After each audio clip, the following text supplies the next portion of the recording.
Good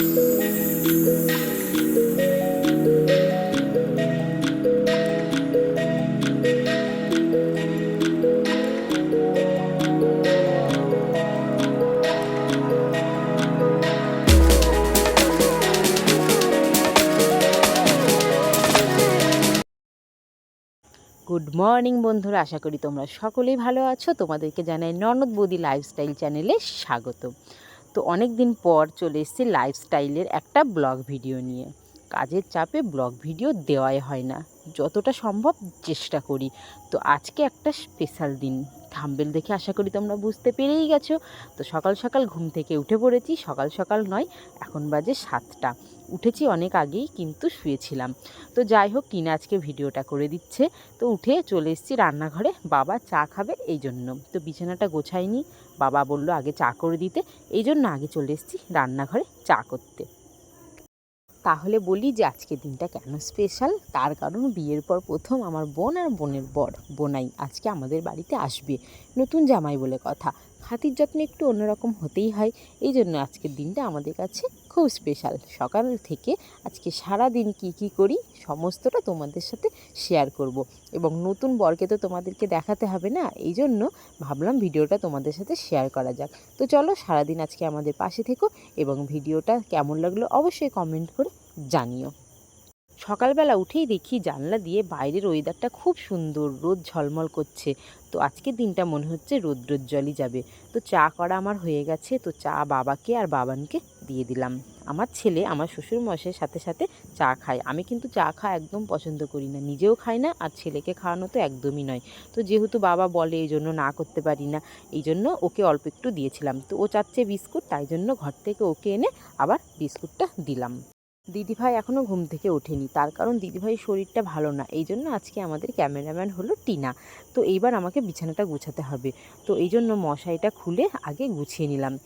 এইবার বিছানাটা ঠিক করব। আর এইদিকে দেখো, আমার ছেলে সোফার উপর বসে বসে বিস্কুট খাচ্ছে আর আমার কাজ দেখছে। তো এবার আমি সুন্দরভাবে বিছানাটা গুছিয়ে নেব।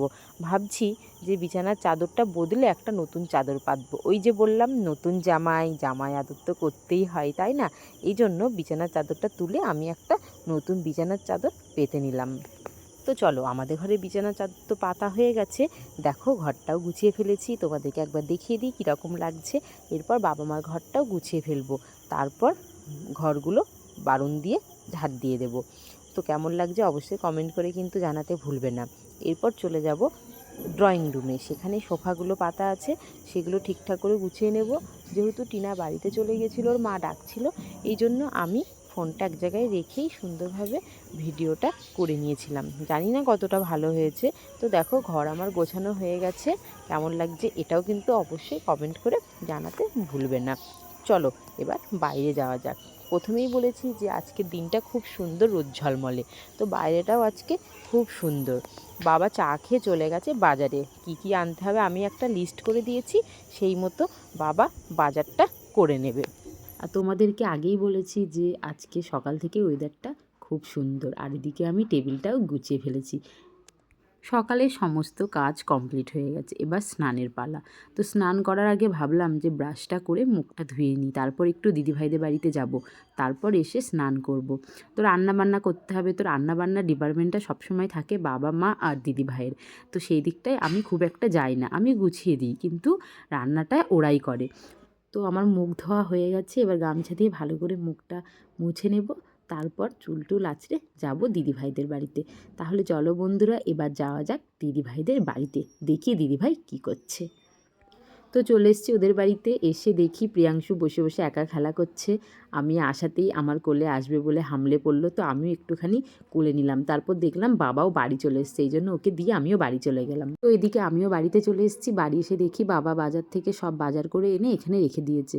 আর এদিকে বাবানকে নিয়ে গেছিলো বাজারে, ও তো অনেক দুষ্টুমি করেছে, বায়না করেছে, তো সবই কিনে দিতে হবে, নইলে তো রক্ষে নেই। রান্নার সরঞ্জামের মশলা করতে বাবা বসে পড়েছে। চলো এবার রান্নাটা সেরে ফেলা যাক। তো অ্যাট লাস্ট বন্ধুরা, আমাদের গেস্ট চলে এসছে, বোন আর বোনের বর। তো আমি প্রথমেই বলেছি যে বিয়ের পর প্রথম বোন আর রাজা মানে বোনাই আমাদের বাড়িতে এসছে। তো আসার সাথে সাথে আমি ওদেরকে দই দিয়ে লস্যি বানিয়ে দিয়েছিলাম, যেহেতু প্রচণ্ড গরম পড়েছে এই জন্য এত দূর থেকে জার্নি করে এসছে, ট্রেনে করেই এসছে, এই জন্য আমি দই দিয়ে লস্যি বানিয়ে দিয়েছিলাম। আর ভিডিও করছি বলে বোন তো হেসেই মরে যাচ্ছে। আর এমনি ওর একটু অভ্যাসই আছে হাসার, ছোটোবেলা থেকেই ও খুব বেশি হাসে। তো বিয়ের যত ভিডিও আছে সেগুলো আমি শেয়ার করব, সেগুলোতে ও খুবই হাসছিল।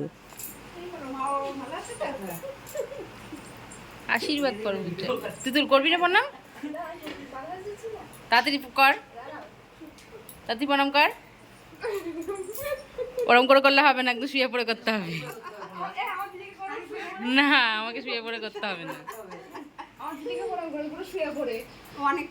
ছোটবেলা থেকেই আমরা দুই বোন পিঠোপিঠি, এই মারামারি করি তো এই মিল একেবারে সাপে নেউলের মতো।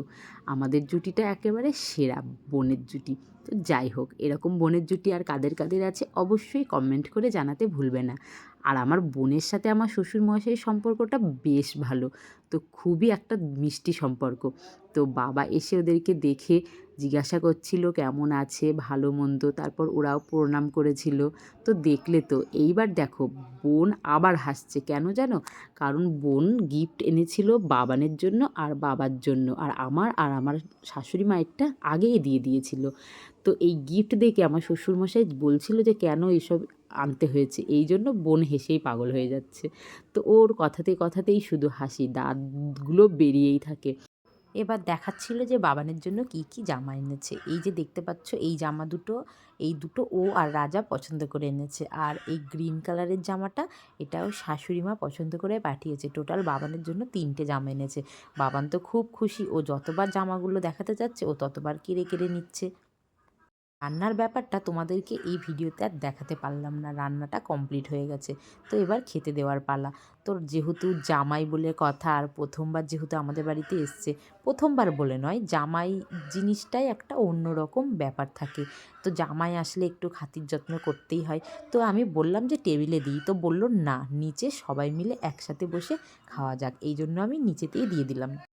তো আমি সুন্দর করে ডেকোরেশন করে খাবারটা সাজিয়ে দিলাম। আর আমি কি বলছিলাম জানো? আমি বলছিলাম যে মাকে ভিডিও কল করে দেখা, যে মা তোমার মেজো জামাইয়ের জন্য এইভাবে আমি গুছিয়েছি, তো এই রান্নাগুলো হয়েছে, তো খাতির যত্নটা কেমন হয়েছে, তো এটাই আমি মাকে জিজ্ঞাসা করছিলাম।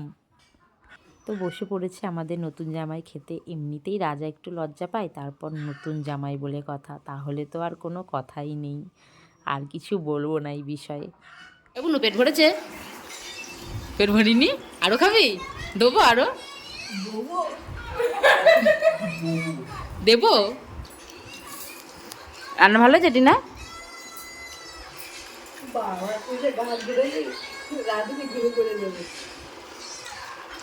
বাবান, এই যে বাবান রে, তাকাও, এই দেখো রান্না ভালো হয়েছে। রান্না ভালো হয়নি?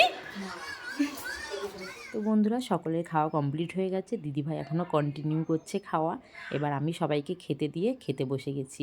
তো আমি এবার খেয়ে নিই। তো আমার খাওয়া শেষ হয়ে গেলেই দুপুরের পর্ব শেষ হচ্ছে, ফিরে আসছি আবার। হ্যালো বন্ধুরা, এই দেখো এখন শিয়ালের যুক্তি হচ্ছে এখানে। সন্ধ্যাবেলা বাজারে যাবে, কি খাবে, তারপর আরও কিসব পাদের গল্প করছে না।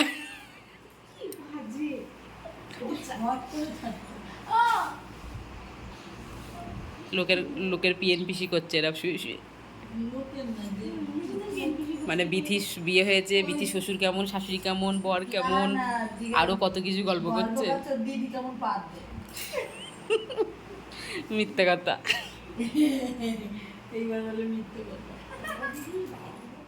তো বন্ধুরা, এখন বাজে বিকেল 5টা। তো বৈকাল হয়ে গেছে। তো বৈকালবেলা বোন আর রাজাকে নিয়ে একটুখানি ঘুরতে বেরিয়েছি। তো ঘুরতে বেরোনোর সময় দিদিভাই দেখলো ট্যাপ কলে জল এসছে, তো বলল তোমরা এগো, আমি একটুখানি জল ভরে আসছি। তো বোন টিনার সাইকেলটা দেখে আবার সাইকেল চালাতে শুরু করে দিল। আর এখানে টিনা, সবাই এখানে ক্লাবের এখানে ছেলেপিলে সবাই খেলা করছিল। তো বোনের সাইকেল চালানো হয়ে গেলে আমরা ঘুরতে বেরিয়ে পড়লাম। রাজা, বোন, আমি, দিদিভাই 4জনই একটুখানি মাঠের দিকে ঘুরতে যাচ্ছিলাম। তো তো মাঠের দিকে ঘুরতে যাচ্ছি আমরা সবাই। তো সেই সময় ফোন করলো যে আজকে দিদিভাই যে ডাক্তারদের চেক আপের ডেট ছিল সেই ডাক্তারবাবু আজকে আসবে, এই জন্য আমাদের আর যাওয়া হলো না, আমরা বাড়ি ফিরে যাব। আর দিদিভাইকে নিয়ে রাজা যাবে একটুখানি ডাক্তারের কাছে, আমাদের এখানেই বাজারে। তো এই জন্য বাড়ি ফিরে যাচ্ছি, বাড়ি ফিরে গিয়ে দিদিভাইকে নিয়ে ডাক্তারের কাছে যাবে। তো আবার ফিরে আসছি সন্ধ্যেবেলা। দিদিভাই ডাক্তারের কাছ থেকে বাড়িও চলে এসছে। তো বাড়ি এসে দিদিভাই আর বোন লুডো খেলতে বসে গেছে। তো কেমন লাগলো আমাদের ভিডিও জানাবে।